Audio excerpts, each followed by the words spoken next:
Hello everyone, welcome back to my channel. I am Surabhi Gupta और आज के वीडियो में मैं आपको बताने वाली हूँ कि हम कैसे प्लांट सेल को इजीली ड्रॉ कर सकते हैं।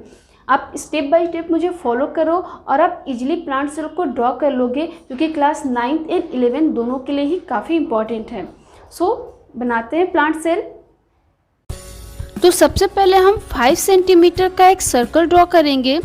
इस सर्कल को ड्रॉ करने के लिए मैंने HB पेंसिल यूज किया है, क्योंकि ये सर्कल काफ़ी लाइट होनी चाहिए, डार्क नहीं होनी चाहिए। नेक्स्ट, इस सर्कल के अंदर हम ऐसे सीधी लाइंस खींचेंगे और फिर इस लाइन को ऐसे यहाँ से सीधा खींचेंगे, फिर ऐसे ही सर्कल के अंदर ही फोल्ड करते हुए हम इस तरह से लाइंस बनाएंगे। ठीक है, और लाइंस बनाते हुए पहले वाले से जाकर के हम इसे मिला देंगे। नेक्स्ट, जहाँ से दो लाइंस मिल रही हैं वहाँ पे हम इस तरह से सीधी लाइंस खींचेंगे, एक को छोड़ के। ठीक है, नेक्स्ट हम इन लाइंस को नीचे की तरफ फोल्ड करते हुए इसे थोड़ा डार्क कर देंगे। मैं यहाँ डार्क कर रही हूँ, आप से नॉर्मली इसे सिर्फ फोल्ड करके भी छोड़ सकते हो।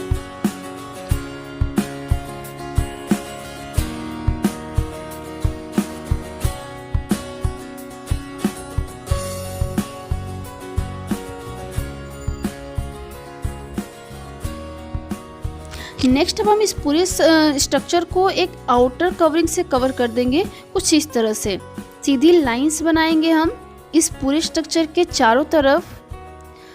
स्टूडेंट्स, ये स्ट्रक्चर काफ़ी इजी है। आप ये क्लास 9th में और 11 दोनों में ही है, तो मैंने इस स्ट्रक्चर को कुछ ऐसे बनाया है कि दोनों ही क्लासेस के लिए यूजफुल हो। तो अगर आपको वीडियो यूजफुल लगे तो प्लीज़ चैनल को सब्सक्राइब करो, लाइक करो एंड शेयर करो अपने फ्रेंड्स के साथ।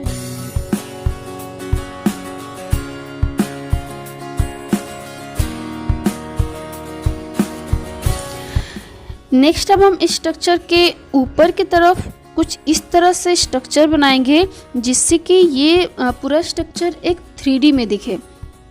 तो आपको सिर्फ स्टेप बाय स्टेप मुझे फॉलो करना है और ये काफ़ी इजीली बन जाएगा। स्ट्रक्चर बनाने के बाद मैं इसकी लेबलिंग भी करने वाली हूँ। तो कुछ नेम्स ऐसे भी हैं जो क्लास 9th में नहीं हैं, तो अगर आप क्लास 9th के स्टूडेंट हो तो उस नेम्स को आप स्किप भी कर सकते हो। ठीक है, और अगर आप क्लास 11th के स्टूडेंट हो तो आप डिटेल में सारी लेबलिंग करोगे, क्योंकि वे काफ़ी ज़रूरी हैं।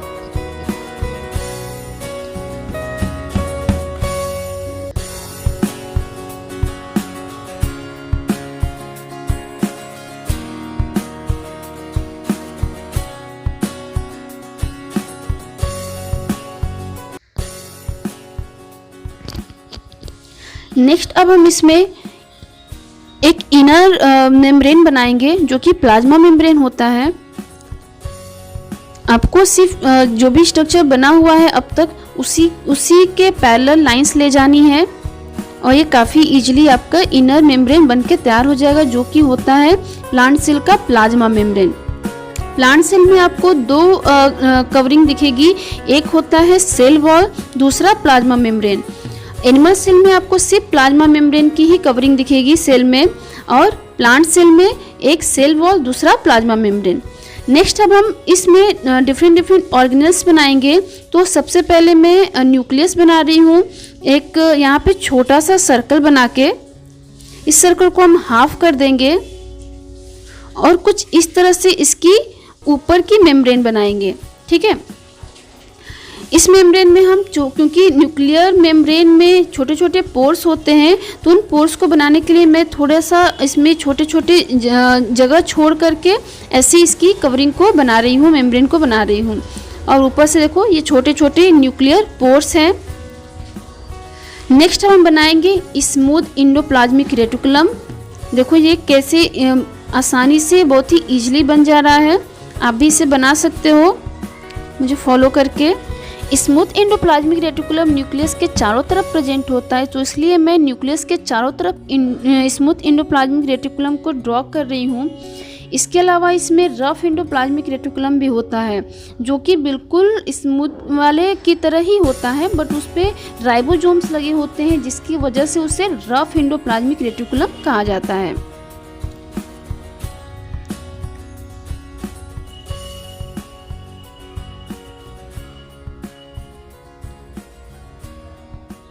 नेक्स्ट अब हम इसमें वैक्यूल ड्रॉ करेंगे।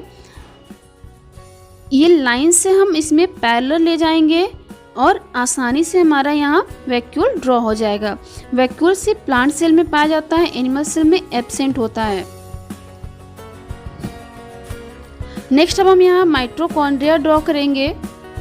एक सिलेंड्रिकल शेप बनाएंगे, उसमें ऐसे सीधी सीधी लाइंस बनाएंगे एक दूसरे के अपोजिट, तो हमारा यहाँ माइटोकॉन्ड्रिया का स्ट्रक्चर बनके तैयार हो जाएगा। देखो काफ़ी इजीली माइटोकॉन्ड्रिया बन गया। यहाँ पे माइटोकॉन्ड्रिया सेल में एक से ज़्यादा होते हैं, तो हम यहाँ 2-3 माइटोकॉन्ड्रिया बना सकते हैं। और ज़रूरी नहीं है कि आप माइटोकॉन्ड्रिया बिल्कुल उसी प्लेस पे बनाओ जहाँ मैंने बनाया है। आपका जहाँ पे आपकी मर्जी हो आप वहाँ पे इसमें माइटोकॉन्ड्रिया साइटोप्लाज्म में डाल सकते हो, क्योंकि ये बिखरे हुए होते हैं साइटोप्लाज्म में, तो कोई इसका पर्टिकुलर प्लेस नहीं होता है कि नहीं ये यहीं होगा।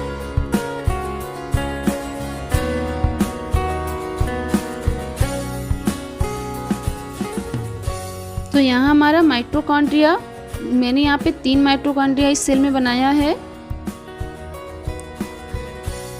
नेक्स्ट अब हम यहाँ इसमें क्लोरोप्लास्ट बनाएंगे। क्लोरोप्लास्ट भी आपको प्लांट सेल में ही देखने को मिलेगा, एनिमल सेल में ही एब्सेंट होगा। अगर आपको plant cell and animal cell में डिफरेंस देखना है तो आप मेरा डिस्क्रिप्शन चेक कर सकते हैं। मैंने डिस्क्रिप्शन में difference between plant cell and animal cell डाला हुआ है, जिसमें आपको इजली दिख जाएगा कि वैक्यूल, क्लोरोप्लास्ट, सेल वॉल ये सारी चीज़ें एनिमल सेल में नहीं होती हैं, सिर्फ प्लांट सेल में पाई जाती हैं। क्लोरोप्लास्ट भी एक से ज़्यादा होते हैं प्लांट सेल में, तो यहाँ पे मैंने 3 क्लोरोप्लास्ट भी बना दिए हैं इस सेल में। नेक्स्ट अब हम यहाँ पे रफ एंडोप्लाज्मिक रेटिकुलम ड्रॉ करेंगे। मैंने बोला भी है कि रफ एंडोप्लाज्मिक रेटिकुलम स्मूथ की तरह ही होता है, बस उस पर छोटे छोटे आपको राइबोसोम्स दिख जाएंगे, जिसकी वजह से इन्हें रफ एंडोप्लाज्मिक रेटिकुलम कहा जाता है।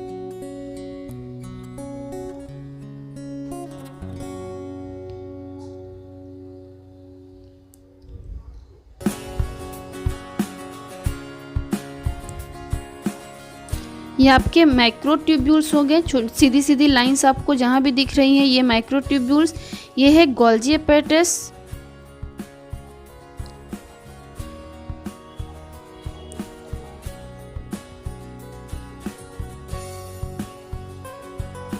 ये लाइसोसोम एंड पेरोक्सिसोम आपको दोनों ही मिल जाएंगे। थोड़ा सा डिफरेंस होता है, लाइसोसोम थोड़ा सा साइज में बड़ा होगा, पेरोक्सिसोम छोटा।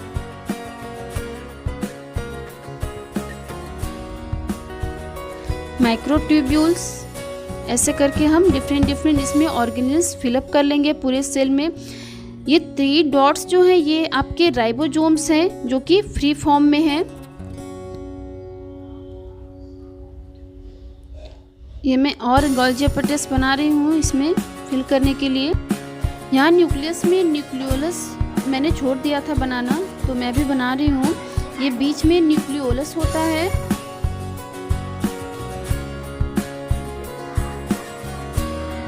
तो हमारा पूरा स्ट्रक्चर बनके तैयार हो गया प्लांट सेल का। नाउ अब हम करेंगे इसकी लेवलिंग। तो लेवलिंग करने के लिए मैंने यहाँ लाइंस खींच ली है। नेक्स्ट अब हम इसका करेंगे लेवलिंग। तो यहाँ रफ एंडोप्लाज्मिक रेटिकुलम, देखो यहाँ पे ऊपर डॉट्स बने हुए हैं, तो हम इसका नाम लिखेंगे rough endoplasmic reticulum. Next smooth endoplasmic reticulum, ये है न्यूक्लियस। न्यूक्लियस के बीच का पार्ट होता है न्यूक्लियोलस। न्यूक्लियस की मेम्ब्रेन जो होती है, हम बोलेंगे इसके लिए न्यूक्लियर मेम्ब्रेन। ये न्यूक्लियर मेम्ब्रेन होता है। न्यूक्लियर मेम्ब्रेन पे मैंने बताया था कि इसमें हम छोटे छोटे पोर्स बनाएंगे और इन पोर्स को हम बोलेंगे न्यूक्लियर पोर। ये है प्लास्टिड। इनर मेम्ब्रेन को हम बोलेंगे प्लाज्मा मेम्ब्रेन, अपर मेम्ब्रेन को बोलेंगे सेल वॉल, ये है माइटोकॉन्ड्रिया। नेक्स्ट राइबोसोम्स, नेक्स्ट है यहाँ साइटोप्लाज्म। प्लांट सेल या एनिमल सेल के बीच में जो फ्लूइड भरा होता है उसे हम बोलते हैं साइटोप्लाज्म। नेक्स्ट है यहाँ पेरोक्सिसोम, वैक्यूल, माइक्रोट्यूब्यूल्स,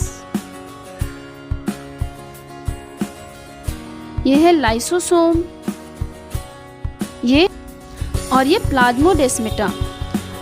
तो हमारे प्लांट सेल का स्ट्रक्चर बनके तैयार हो गया है। आई होप आपको ये अच्छा लगा होगा। अगर आपको वीडियो अच्छा लगा हो तो प्लीज़ मेरे चैनल को सब्सक्राइब करो, लाइक करो एंड शेयर करो। Thank you.